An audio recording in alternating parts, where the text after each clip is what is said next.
नमस्कार, बिहार न्यूज में आप सभी का स्वागत है। मैं हूं प्रीति और खबरों की शुरुआत मोकामा से करेंगे।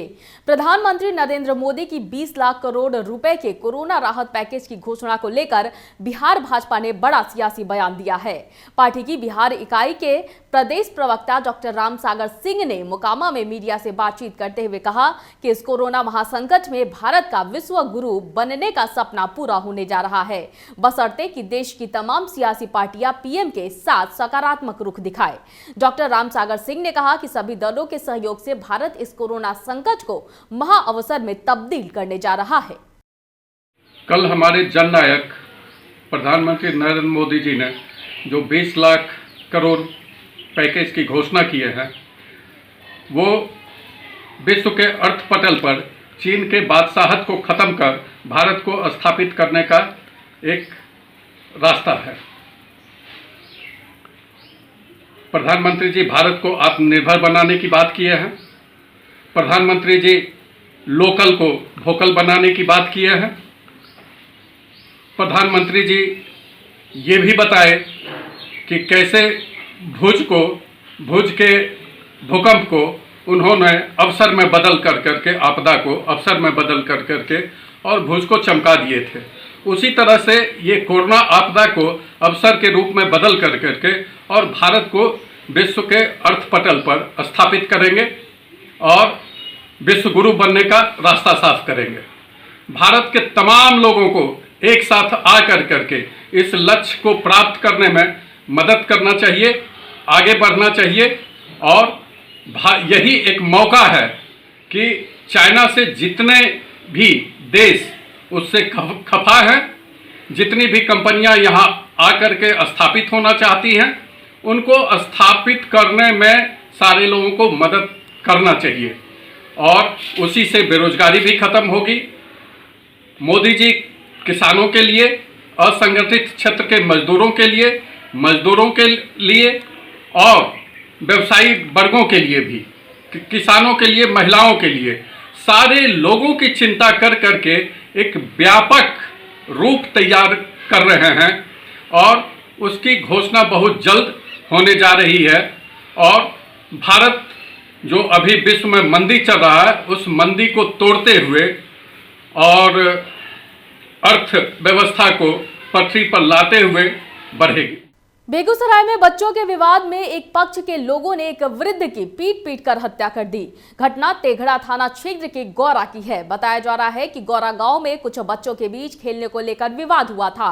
बाद में बच्चों ने इसकी जानकारी अपने परिजनों को दी। बच्चों के विवाद के बाद दो पक्षों के बीच विवाद हो गया और इसी विवाद को लेकर एक पक्ष के लोगों ने दूसरे पक्ष के एक वृद्ध की पीट कर हत्या कर दी। ये बच्चे में विवाद हुआ था। फिर वो बाप बेटा कुंदन महतो, टूना महतो, दोनों बाप बेटा आया और बच्चे के विवाद में दारू पी कर का आया। पिताजी था मेरा वहाँ पर, पिताजी सामने में आया, उनको डंडे से पीट पाट के बेहोश कर दिया और वो गिर गए। फिर इतने में वो दोनों बाप बेटा टूना महतो और कुंदन महतो निकल लिया वहाँ से। यहाँ पर ये तो फिर पिताजी को हमने लाइफ लाइन में ले आए। 2 दिन तक वहाँ पर इलाज एसीओ में रखे, वहाँ पे भी कुछ नहीं हुआ। बात काट दिए तो फिर कल शाम को इनका ख़त्म हो गया है। सवैयाटांड पंचायत स्थित सवैयाटांड गांव निवासी सुरेश प्रसाद ने वन विभाग में तैनात वनरक्षी ऋषि कुमार के विरुद्ध फोन पर जान से मारने की धमकी का आवेदन रजौली थाने में नहीं लेने को लेकर एसपी नवादा को आवेदन देकर न्याय की गुहार लगाई है। बता दें कि ग्रामीण सुरेश प्रसाद के द्वारा वनपाल वीरेंद्र कुमार पाठक और वनरक्षी ऋषि कुमार की अवैध खनन में साठगांठ को लेकर शिकायत करने के बाद सुरेश प्रसाद को ऋषि कुमार द्वारा जान से मारने की धमकी दी गई, जिसके बाद धमकी की शिकायत रजौली थाने में थाना अध्यक्ष ने लेने से इनकार कर दिया। वहीं अब सुरेश प्रसाद ने नवादा एसपी कार्यालय में आवेदन देकर न्याय की गुहार लगाया है। सुरेश प्रसाद यादव। घर कहाँ है? सवैयाटांड। क्या मामला है सवैयाटांड के बारे में? मामला है वहाँ अवैध उत्खनन कराता है वन विभाग का जो है, आपको वीरेंद्र कुमार पाठक और आपको ऋषि कुमार बनरक्षी जो है, अच्छा उससे हम मिले, दो बार मिले। हाँ और बोले कि जो इस वक्त जंगल उजाड़ा जा रहा है, अच्छा तो ऐसा क्यों, इस पर रोक लगाने का काम किया जाए। अच्छा तो उन्हें जो है बोला कि किसी को ताकत नहीं कि हमसे बात करके और रोक लगवा देना। अच्छा तो हम कहा हमें ताकत है कि प्रशासन में हम लिख के हर जगह देंगे, पहले आपको विभाग में लिखेंगे, हाँ उसके बाद जहाँ तक हमको ताकत होगा हम रोकने का प्रयास करेंगे। और इसके बाद वो मोबाइल पर हमको जो वन विभाग में हम लिख के दे दिए। अच्छा, मतलब कार्रवाई के लिए लिखे थे हाँ, कि जांच के लिए? जांच के लिए। अच्छा, जांच के लिए कि जांच किया जाए इसका, ये लोग ऐसे ऐसे अच्छा करा रहा। कहाँ कहाँ लिख के दिए थे? वन विभाग में लिख के दिए। अच्छा। 7 जगह हम लिख के दिए। अच्छा, हरियाणा में दिहाड़ी श्रमिक लॉकडाउन होने से बेरोजगार हो गए। लॉकडाउन खुलने की उम्मीद लिए काफी दिन गुजर गए, भोजन के भी लाले पड़ने लगे, जिसके बाद मजबूर होकर जैसे तैसे हरियाणा से श्रमिक सासाराम पहुंचे। भीषण गर्मी, ऊपर से तीखी धूप, भेड़ बकरियों की तरह जैसे तैसे ट्रक के डल्ले में भरे हुए हैं। लोग अपने घर सहरसा जा रहे हैं। अब सवाल यह है कि आखिर जब ये श्रमिक 4 राज्य की सीमा पार कर बिहार पहुंच गए तो कोई भी राज्य सरकार कम से कम अपनी नैतिक जिम्मेवारी मानते हुए इन्हें समुचित व्यवस्था कर इनके गृह जिला आखिर क्यों नहीं छोड़ा। हरियाणा से ट्रक पर जा रहे हैं? हाँ। कहाँ जाएंगे? सहरसा। सहरसा जाएंगे जी। क्या करते थे हरियाणा? हरियाणा में बेलदारी करते थे, चौक चौराहे से काम करते थे। तो कहे घर चल दिए? और चल दिए, 1-2 दिन खिचड़ी खाया, उसके बाद बंद कर दिया। अब खिचड़ी खा के भूखे थे, हम सोचा चले जाएंगे, लॉकडाउन टूट जाएगा। लॉकडाउन टूटा नहीं। 2 तारीख से 3 तारीख, 3 तारीख से 4 तारीख, उसमें हम लोग क्या परेशान हुए, चल दिए पैदले। राष्ट्रीय जनसंभावना पार्टी के राष्ट्रीय अध्यक्ष उपेंद्र सहनी ने कहा है कि बिहार सरकार के द्वारा चलाए जा रहे जल जीवन हरियाली के तहत तालाबों को जीर्णोद्वार एवं सौंदर्यकरण के लिए योजना चलाई जा रही है, लेकिन जिस तालाब का एरिया 5 एकड़ है वहां पर दबंगों के द्वारा तालाब का बहुत बड़ा हिस्सा अतिक्रमण कर लिया गया है। इसलिए उन्होंने मुख्यमंत्री नीतीश कुमार से मांग किया है कि अतिक्रमण किए गए हिस्से को अतिक्रमण मुक्त कराकर पूरे प्रदेश में तालाब का जीर्णोद्वार और सौंदर्यकरण कराया जाए। जल जीवन हरियाली को देखते हुए हमारे बिहार में तालाबों को जीर्णोद्धार और सौंदर्यीकरण करने के लिए टेंडर निकला है। और जहां पर 5 एकड़ ज़मीन है वहां पर अवेलेबल सिर्फ 3 एकड़ 2 एकड़ ही है, तो वहां पर पूरा तालाब खोदा नहीं जा रहा है। तो माननीय नीतीश कुमार से आग्रह करेंगे जितना तालाब का एरिया है प्रशासन के द्वारा पूरा कवर करके खुदवाया जाए, नहीं तो अभी जो इंजीनियर है और ठेकेदार है दोनों की मिली जुली भगत से कम जगह पर खुदवा लिया जाएगा और उसके बाद पूरा का पूरा पैसा ले लिया जाएगा। तो इस पर सघन और गहन दृष्टिकोण बनाए रखे ताकि ये इंजीनियर और जो कॉन्ट्रैक्टर है वो गलत नहीं करे। इससे जल जीवन हरियाली में सहायता मिलेगा। जय हिंद।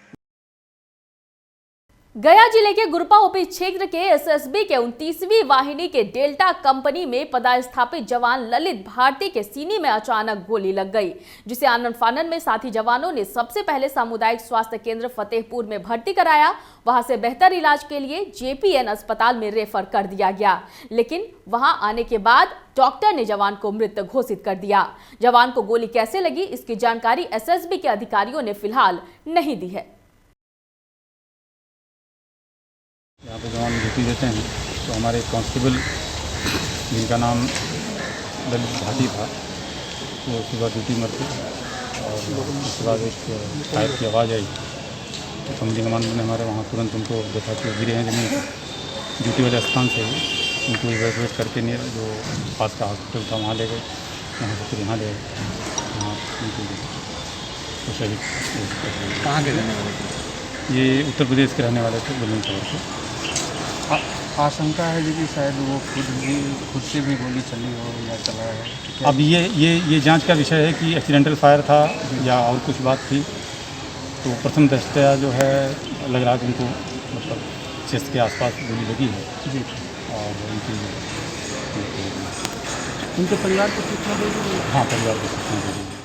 अररिया आरएसओ में पुलिस ने एक देसी कट्टा और 2 कारतूस के साथ शंकर ऋषिदेव नामक एक व्यक्ति को गिरफ्तार किया है। बताया जा रहा है कि जमीनी विवाद में मुरबल्ला गांव में 2 पक्षों के बीच मारपीट हो रही थी, जिसकी सूचना पर पुलिस वहां पहुंची। मारपीट के क्रम में शंकर ऋषिदेव दूसरे पक्ष के लोगों पर देसी कट्टे से धौंस जमा रहा था, तभी पुलिस ने उसे हथियार के साथ गिरफ्तार कर लिया।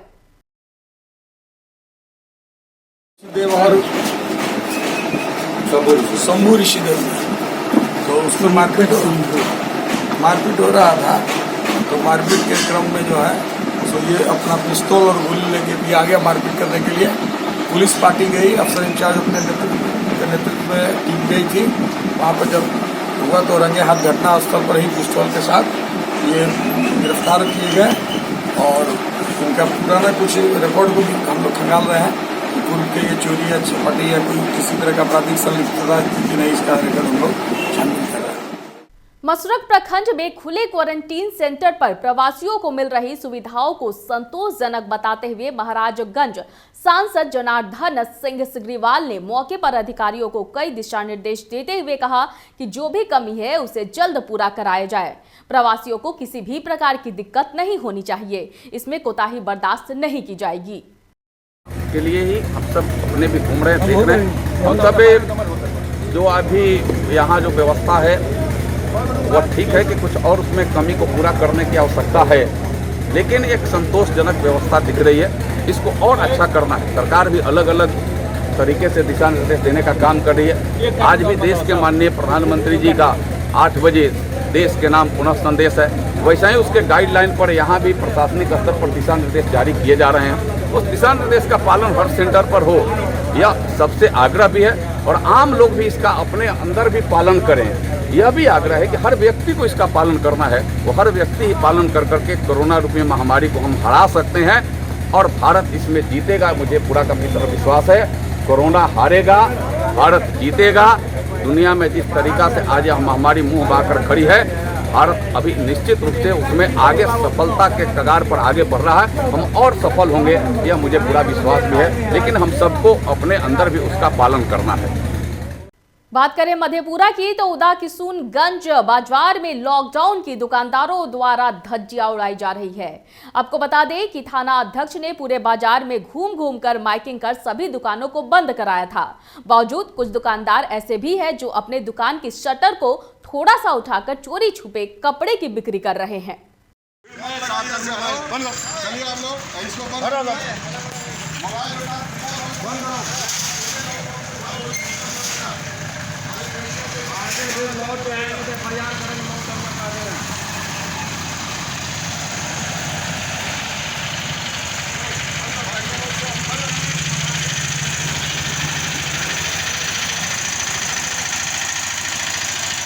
गोपालपुर प्रखंड अंतर्गत लालजी उच्च विद्यालय के प्रांगण में बने क्वारंटीन सेंटर पर प्रवासियों से आने वाले मजदूरों को रहने की व्यवस्था देखकर नौगछिया के अनुमंडल पदाधिकारी मुकेश कुमार ने वहां मौजूद पदाधिकारी पर भी फर पड़े। आपको बता दें कि बाहर से आए मजदूरों ने बताया कि पीने के लिए शुद्ध जल वहां नहीं मिल रहा है, गर्मी में बिना पंखे के ही रहना पड़ रहा है। वहीं जब एसडीओ ने खुद पके हुए खाने की जांच की तो दाल की गुणवत्ता देखकर भड़क गए। वहीं मौजूद केंद्र प्रभारी को जमकर फटकार भी लगाई। प्रवासी मजदूर पहले से 95 आए थे, कल रात में भी कुछ लोग आए हैं जिनका एंट्री हो रहा है। यहाँ के व्यवस्था ही देखने हम आए थे। हम लोग का ये प्रयास है कि जो भी हमारे क्वारंटीन सेंटर में बाहर से लोग कामगार प्रवासी लोग आ रहे हैं, उनको घर जैसा माहौल हो, किसी भी तरह की असुविधा नहीं हो। लोगों के द्वारा बताया गया है कि उन लोगों को रात में मच्छर काफ़ी लग रहा है, मच्छरदानी की आवश्यकता है। हम लोग सभी को मच्छरदानी प्रोवाइड करवाने जा रहे हैं। आज शाम तक या कल तक हम मच्छरदानी करवा देंगे। एक पानी की समस्या अभी लोगों ने बताया है। पीने का पानी ऊपर के तल्ला पर पानी का व्यवस्था है, लेकिन नीचे के तल्ला पर मोटर का पानी रनिंग वाटर नहीं है। हम लोग नीचे में टैप वाटर करवा करके उसका व्यवस्था भी करवा रहे हैं। सर कुछ खाना भी मिला जुला करके संतोषजनक है। थोड़ा सा दाल जो है, दाल में कुछ दाल अब तुम्हारे नहीं मिला हमको, तो उसमें सुधार हो जाएगा। रात से कैंप प्रभारी को निर्देश दे दिया गया है। सर पानी जो मजदूर प्रवासी मजदूर बता रहे थे, कुछ पानी जो है पीने योग्य नहीं है, तो उसका संशोधन क्या हो रहा है? चापाकल का पानी में प्रॉब्लम है, मोटर के पानी में प्रॉब्लम नहीं है। उन लोगों का ये समस्या नहीं है। समस्या ये था कि ऊपर में रनिंग वाटर है लेकिन नीचे के तल्ला पर मोटर का पानी नहीं है, तो उसका हम लोग टैप वाटर लगवा रहे हैं। अभी तक पूरे बिहार में जमुई जिला ग्रीन जोन माना जा रहा था, जिससे लोगों के चेहरे पर खुशी थी। लेकिन मुंबई से आए 20 वर्षीय प्रवासी मजदूर का रिपोर्ट कोरोना पॉजिटिव पाया गया है, जो जमुई जिला के खैरा प्रखंड के कागेश्वर गांव का रहने वाला बताया जा रहा है। जहां इस खबर से लोगों के बीच भय का माहौल है, तो वहीं कई लोग आज भी चौक चौराहे और बाजारों में खुलेआम सोशल डिस्टेंसिंग की धज्जियां उड़ा रहे हैं। इस वक्त की खबरों में फिलहाल इतना ही। मुझे दीजिए इजाजत, लेकिन देखते रहिए बिहार न्यूज। नमस्कार।